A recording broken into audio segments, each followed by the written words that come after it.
Is everybody where they want to be for the next 30 minutes or so?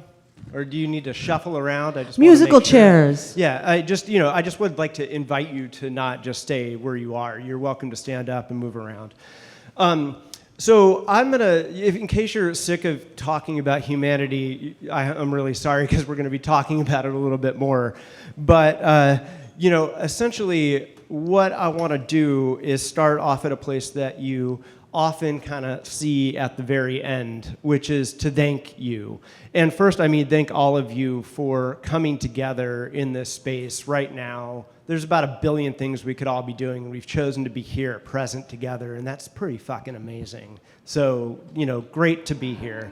I also really want to thank the staff who just fed us some incredibly delicious food. So thank you all for doing that. That was really excellent. And then just two more final thank yous. Thank you, Tony Tai, for introducing me to Dan, who then I met, and then he said, you got to do this. So thank you for that.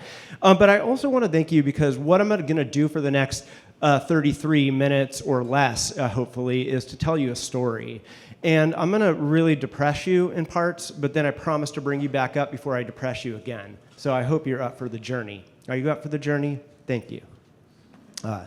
Okay, so the story starts for me. This was back in 2015, and I was wrapping up a 5-year career as a co-founder of a team at YouTube, based at the YouTube headquarters in, I would say, beautiful San Bruno, California, but there's nothing beautiful about San Bruno, California.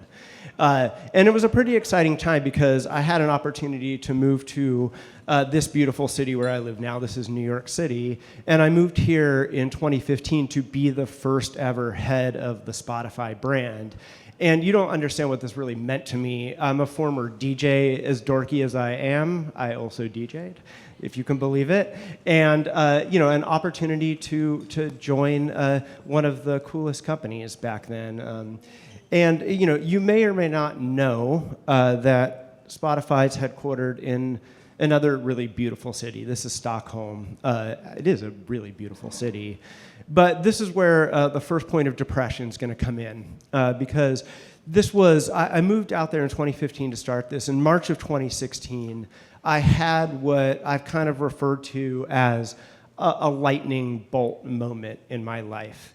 And I'll start off by saying, if you've had one of these lightning bolt moments in your life, whatever that means to you, I'm really sorry. And if you haven't had one, I'm really sorry because you're gone to at some point. I hope it's not as bad as mine. My lightning bolt moment, this is, again, not to depress you, but for story continuity. This resulted in the criminal investigation and the death of my father. And when I say a lightning bolt moment, it shook me to my very core. And, there's lots of ways that we deal with this, right? But the way that I dealt with it is the way a lot of people deal with it, which is you just buckle down and you focus on rising the corporate ladder because you don't know what else to do with your life because that's what you're told is so important. So I became the CMO for Instagram's business and in charge of driving that to a $15 billion company during the darkest time of my grief, just compounding the grief, I'm sure. And then I became, I gotta go back. Gotta swipe back. How do you do that? All right, there you go. So, and then I went on to be the chief marketing officer for a company called Bonobos, which is a men's clothing company that's actually owned by Walmart. It was one of the first D2C companies. Again, doing this during an absolute crazy time. And this was here it was at the end of 2018. And I got news after 2.5 years of this criminal investigation being open that due to lack of evidence, all criminal charges had been dropped and so deemed inconclusive. And so hence, my world came crashing down. And when I say came crashing down, that was a real moment of release and understanding that what I had been doing was something that I had been doing all of my life. And I've thought about things this way really since then, which you can kind of think of everything we do, whether it's life or in business, on a unidimensional spectrum, where on one end we've got quantity, more stuff. And for me, more stuff looked like this. I was the first person in my family to go to college. That wasn't enough. I had to go get a goddamn PhD in AI and machine learning, nonetheless. That wasn't enough. I had to go on and do the rise through this corporate ladder because that wasn't enough for me either. And I was really focused on, the titles and the status that comes with that stuff, because that's what we're told is so important in the world today. But it came at this cost of what I thought of better human outcomes for my life, because I didn't have the time that I wanted to dedicate to my family and to my life. I didn't have the connection in the community, some of which we're going to be fostering over the next 3 days. And I mean, this is really embarrassing to a group of people I've never met, but my life lacked all kind of meaning. And God, that's a hard thing to say out loud, but it's just true. And again, I promise I'm not going to be this fucking depressing the whole time. You all look very sad right now, and I'm really sorry for that. But, this really is, I was on this kind of thoughtless pursuit of more, more, more. That's really what I'd realized my life was about, driven from a lot of scarcity in life. And so, of course, I was. But once I realized that, it became really clear that I had to say goodbye to the corporate world, and that I had to drink half a bottle of tequila on a beach, because there's nothing better for healing than a half a bottle of tequila, let me tell you. And I actually wrote an article called People Are Not Data, which is for Entrepreneur Magazine, and it's been their best performing article. So people are not data, as it turns out. It turns out human connections are really important, as you've just heard. And then I decided I liked doing this so much that I was going to go ahead and start my company, which is called the Human OS, or the Human Operating System. And I'm only going to talk a little bit about sort of a philosophy about that. But, okay, so I started this in January of 2019, and boy, it's been a rough road since then, hasn't it? I mean, we've been through a lot. This little bugger kept us from doing this for about 3.5 years. And you remember we dusted off our Amazon packages for a while, and a bunch of us baked bread in Dutch ovens. Was I the only one that did this? Yeah, a lot of us did this. And and then it continued on, right? Because here we are just a couple of years later, and ChatGPT launches to the world, and I get incredibly jealous, right? Because they're the first to reach 1 million users in 5 days, and gosh, it took us 2.5 months at Instagram and 5 months at Spotify, so I felt a bunch of jealousy around that.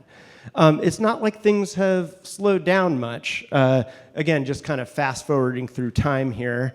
This was just in February, where Mr. Sam Altman asked for, an ungodly amount of money, the GDP of basically the entire world, for compute power.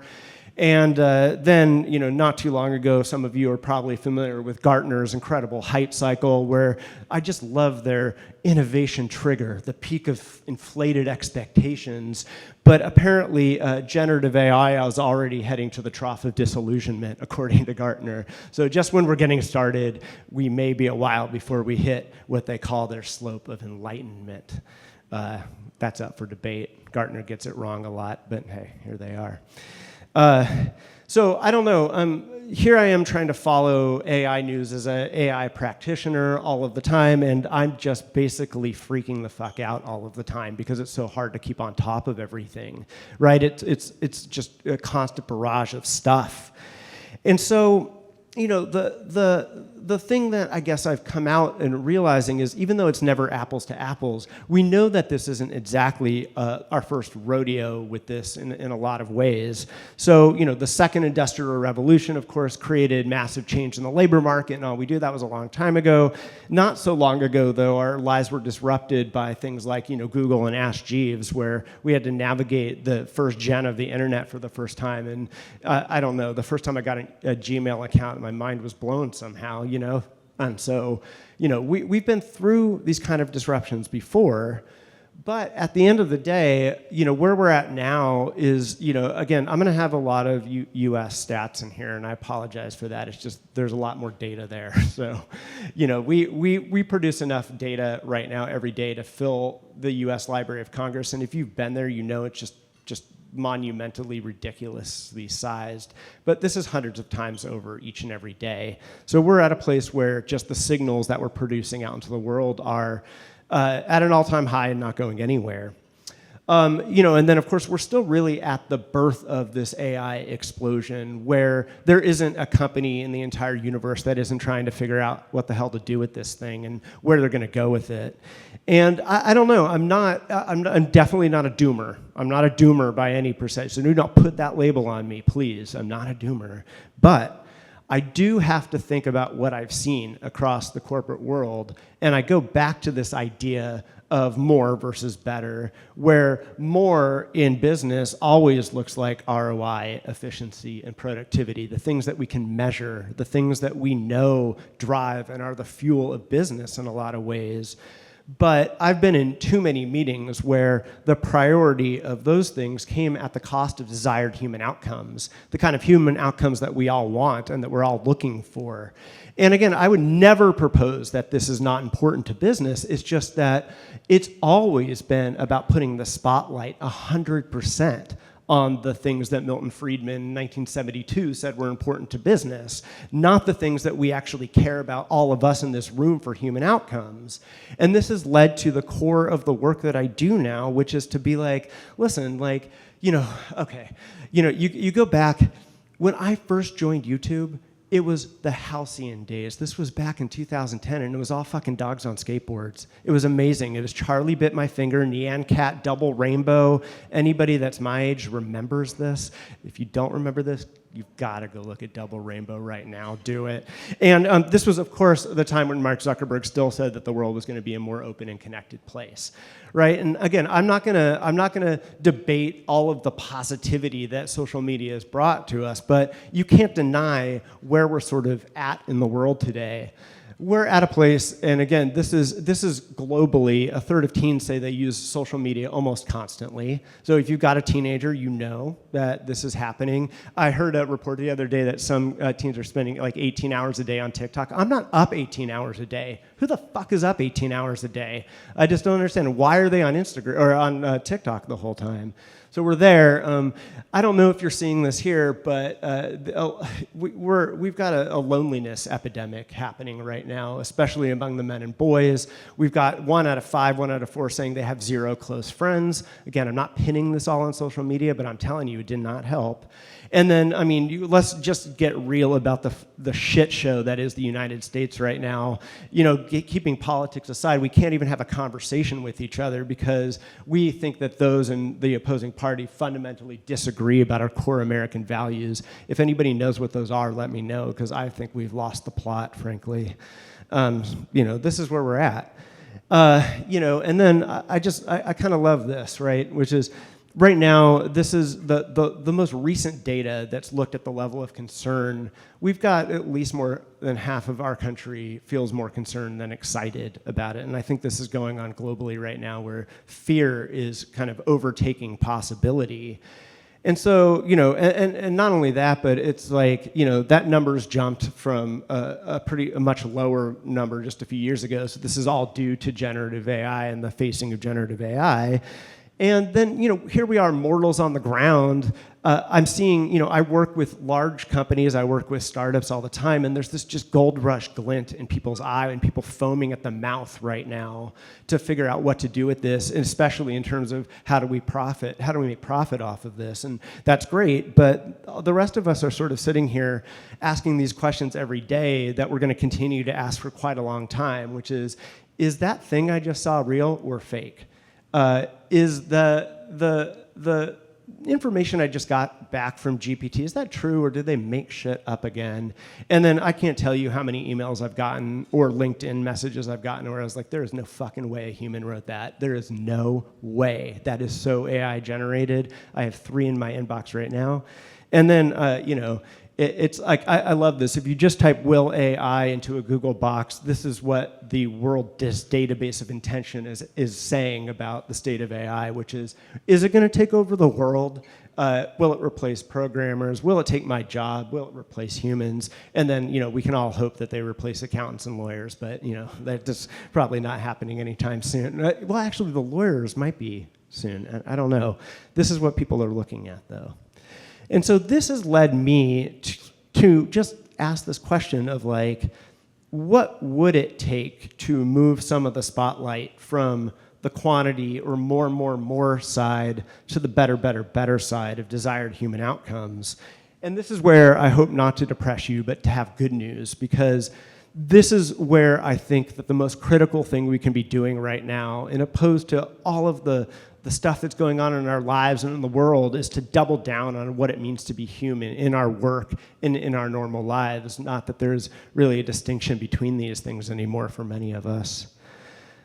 So here's a point of view on that is, at the end of the day, I believe that we are all makers. This is what we are. From the incredible inventions that we produce out into the world and that we reinvent, to the beautiful art that we see across the museums of the world, to the incredible metropolises that we are able to build, I think it's like pretty clear to me that this idea of making isn't just what we do, but who we fundamentally are. And so I want to spend some time talking about a few of the things that we make and just providing a little bit of stimulus that I hope you can take with you through the rest of today, tomorrow, and Thursday, just to be thinking about as we have our dialogue and continue to connect with each other. I'm going to start with just kind of a little bit of a framework. The first thing that we make is around making sense or sense making, asking the Uber question, where are you right now? The other one is around choice making. What do you want right now? The third one is all around change making. How are you going to adapt? Where are you on the adoption curve? And these all sort of ladder up to a question that I really want to instill, not just in my mind, but across everyone's mind, which is just, what does better look like? Just having this question, what could better look like? So I just want to give a little bit for each of these, and I don't know, we might even have some time for discussion. Let's see. So let's start with sense making. Where are you now? This really does relate to what I've made as the center of my work, and what I do for a living is I came up with this idea of the human OS, or the human operating system, because I come from a technology background, and we all understand that this software operating system is the foundation that makes things run. We can't do anything without it. Well, in a really similar way, when we've got too many tabs open or there's too much malware in our systems, our human operating systems crash and fail. And that's definitely what happened to me. I needed a reboot. So the way that I kind of thought about this, and again, I was like, what would a human operating system look like? And I thought there's really fewer things that are more human than the atom that makes up the body, makes up who we are. And so along these orbits, you've just got some questions that you can ask. And anybody that's ever been in the space of brand building will see these as foundational tools for building a brand as well, but it's how we build ourselves and build our operating systems. One axis is just this end goal and the approach. People might call these a vision or a mission, but it's literally, what the hell are you striving for right now? And what are you doing to get closer to that ideal every day? I can tell you I had no idea what I was striving for or how I was getting closer to it. So I started with that orbit. The next one is around your beliefs and your behaviors. So, you see this all the time in any corporate environment where there's like the values that sit on an HR office wall that nobody pays attention to, and they have no actual bearing on how work gets done. It's got to be about what you actually stand for. And then for each thing that you stand for, how do you show up related to that? Because I can tell you, in my own personal experience, I thought I had a set of beliefs, but my behaviors were totally misaligned with what I thought I believed. So that's just the truth. And then this final axis is around this plane of communication, which is this idea of listening, right? What are the empathetic inputs that you're getting in to listen to your customers, the people in your life? What I did, for example, was I called people that I knew when I was 5 years old, people that I had gone to high school with, people that I'd gone to college with, grad school with, worked with, and I said, where have you seen me alive in the world, and where have you seen me dead in the world? Where have you seen me really show up well, and where have you seen me fail? And I really got to that listening of empathetic inputs. And then I said, okay, if, to this day, if another person asks me if I want to be a goddamn CMO, I tell you, you have to do communication that you're changing, that you are a different person now, or you're going down a different path now, or you're taking your company in a different direction now through a pivot. Whatever it is, you got to listen first and then communicate. And then, of course, at the center of this is what you might think of a purpose or whatever, but it's just your Uber why, the thing that you get up in the morning to do, the thing that really lights you up and you feel about. And if you've got this thing built, then all you have to do is figure out what the actions are that are the electrons that go around the orbit. So again, it's not trying to be clever. This is not theoretical. This is work that I did on myself, and then I said, I like doing this so much, I'm going to do this for other people, and I'm going to do this for companies, I'm going to do this for individuals, and it is the thing that lights me up, is thinking about an operating system. So this is how I think about making sense. It's not the only way. It just helped me sort of get through the garbage of life. All right. Choice making. What do you want? What do you want right now? This is the worst question anybody could ask you because nobody knows what the hell they want ever. But when it comes to AI, what I'm seeing is that people are just rushing to execution. There isn't a company in the world that doesn't need to figure out what they're doing because of all the pressure from CEOs and boards to say, get your shit together and do this. We got to do something. We're moving forward in this world. So the way that I've really thought about this started from work that we did at Spotify. So when I joined in 2015, we had just acquired Echo Nest in 2014, which was the largest music discovery, AI-based music discovery platform in the world. And we had said, before we screw over our artists and creator community who are critical of our every move, we better figure out what our culture is. And so we put together a framework. I worked with our, I worked with our head of UX, head of product, head of engineering, head of web, and said, what are we really going to stand for? And we said, what's going to be our cause? What do we want to get out of AI in the world? And for us, it was pretty simple. We said that we are going to make sure that we're not going to use AI for surveillance. We're not going to use it to capture personally identified information. We're going to do it only to augment human creativity. And every time we steer from that, we're going to course correct and make sure that we're not using this for surveillance because it's so easy to capture data and use it against people. After our cause, we said, what's our commitments? What matters to our organization or what matters to you as a person? So for our commitments, it was pretty simple. We just said, we're going to make sure that we use data that's aligned to our values, some of which meant we're going to have respect for the people that are putting stuff on our platform, respect for our creators, inclusion and belonging and learning and improving across everything we do. And then the final thing that we did was to think about, this is the thing that I see the most severed lines of communication. You've got all this ambition from CEOs and boards up here, and then like a terrified workforce worried about job replacement down here. So we said, okay, what we've got to do is make sure that we do communication. We're going to talk about whatever we said our cause and commitments are to every stakeholder that we care about, including our employees, and we're going to make sure that we hold ourselves accountable to society.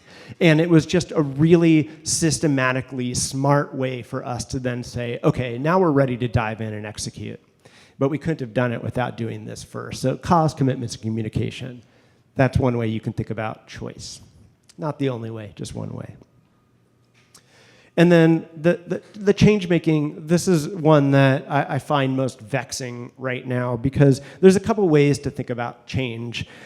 First, my friend Jason, he wrote a whole book about this, but I can summarize his book in 4 words, which is we all go through the same trajectory whenever we're faced with monumental change in life or in work or in technology, which is first we freak the fuck out. We panic, right? We panic. This is what happened when COVID first dropped. We freak out, we panic.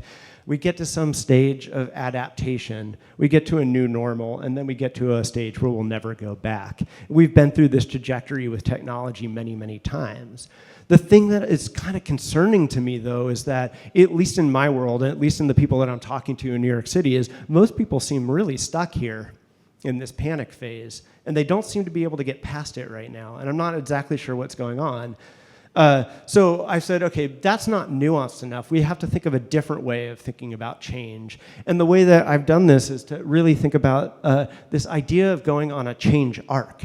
And this is very similar to a customer journey. If you've ever built a customer journey, it's the same kind of idea, which is you've got to know that the thing exists. You've got to get what it is. It's got to matter to you. It's got to become some part of your life. You get really into it, and then, you know, like, you get to a place where you just want to tell everybody about it because you just love it so much.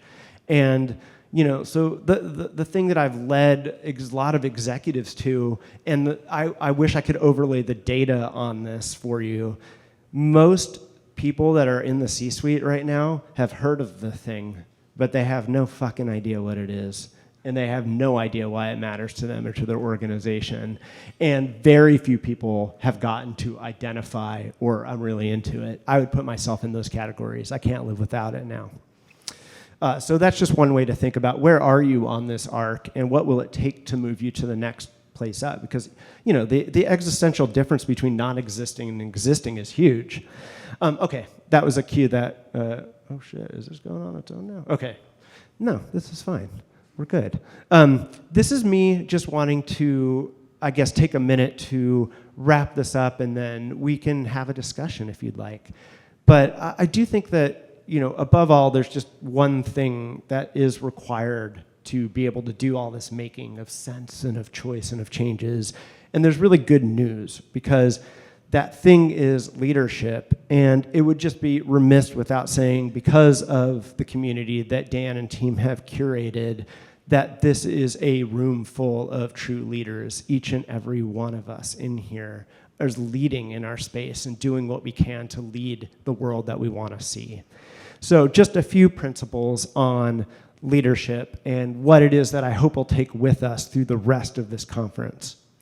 The first is having some vision. Of course, it doesn't have to be as grandiose as the people that have truly changed the world, but what do you want a better world to look like through the work you're doing right now and through the lives you're living right now? What is your vision for that?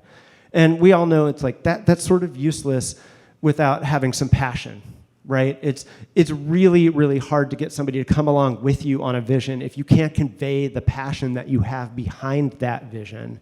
And you know what? Those things are kind of useless without the persuasion, the ability to bring people along with you on that journey.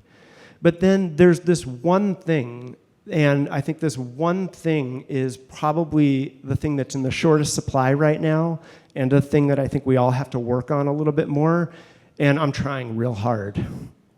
But it's humility. And you can think about humility as just a line across the page. And we're at any time both either above or below this line, and probably multiple times a day we go back and forth. When we're below the line, and tell me how this works out at home with your kids or with your wife or your husband, when you're committed to being right and you're closed and you're defensive. It doesn't work really well in the corporate world either, actually. It works pretty well in academia, actually. This is where people operate. Sorry if Gary Marcus is here. I don't think he is, though, is he? No. Everybody's committed to being right and closed and defensive. When you're above the line, though, you're not committed to being right. You're committed to learning. You're not closed. You're open. And you're not defensive. And you're curious about the world. And so the big thing that I've tried to rise above is to figure out what it means to rise above this line, to stay committed, open, and curious. Because these things, and maybe these things alone, are what it's going to take to just share some of that spotlight from more, just moving that over to better human outcomes a little bit. And that's what I'm fucking all about. So let's do this, right? And I really think that, if I'm correct, is what I've got for you. But I say this with nothing but gratitude and a thanks again for everything. And I invite you all to connect, to chat more, to go deeper on any of these topics. And I hope this was somewhat fun and interesting for you. And if it wasn't, tell me so I can make it fun and interesting for you. Thank you.